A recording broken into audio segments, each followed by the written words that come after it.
I think what's fascinating is both the combination of how many of the things that women are fighting for now were exactly why women took to the streets 100 years ago and created International Women's Day.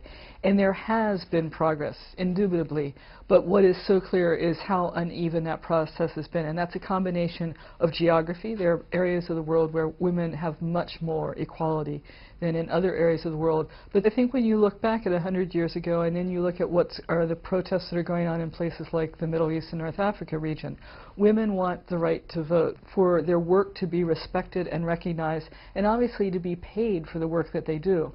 And again, what we see is women are generally working in the informal economy. They don't have labor rights protections, and they, even in countries that have an Equal Pay Act, for instance, like the England does, you still see pay differentials between men and women. So that's not changed. Another issue that's come up very much is women wanting to control their own bodies. And this goes to both the issue of where we see how they don't, which is where there's violence against women, but also really the demand that they be seen as fully autonomous human beings who should decide if and when to marry, whom to be involved with, how many children to have. And again, that's something that women were fighting for 100 years ago, and is something that we're still struggling for now.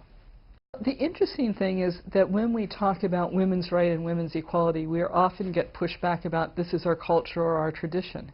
And yet when you really look at what we mean by culture and tradition, actually what you see is sort of taking something that is actually quite dynamic.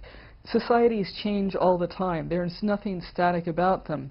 But when a group of people come to power who want to ensure that women are kept in a disadvantaged position, they suddenly claim a culture and then they ossify it. They try to say this is how it's always been and this is how it will always be. We absolutely need to challenge that.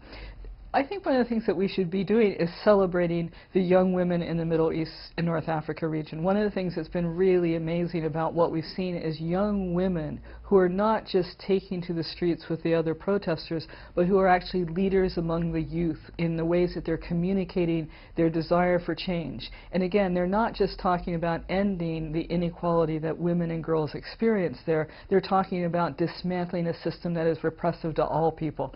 Change is only going to happen when we all stand together to bring it about. And in fact, that's another lesson that we can take from what's happening in the Middle East and North Africa. It's been all elements of society coming together to demand change. And we're not going to change the sort of systemic and entrenched gender inequality without all of us understanding that it actually hurts all of us. I think that often gets lost in the conversations about it. And because it hurts all of us, we need to stand together to fight it together.